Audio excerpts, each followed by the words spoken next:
নতুন পথে পা দিয়েছি, তোমরা পাশে থেকো।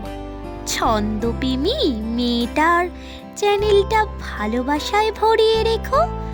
স্বপ্ন আছে অনেক বড়, ছন্দ বানাবার। ছন্দের সাথে তাল মিলিয়ে চলতে ভালো লাগে আমার। নতুন বছরে সৃষ্টি হলো এই চ্যানেলটি আমার।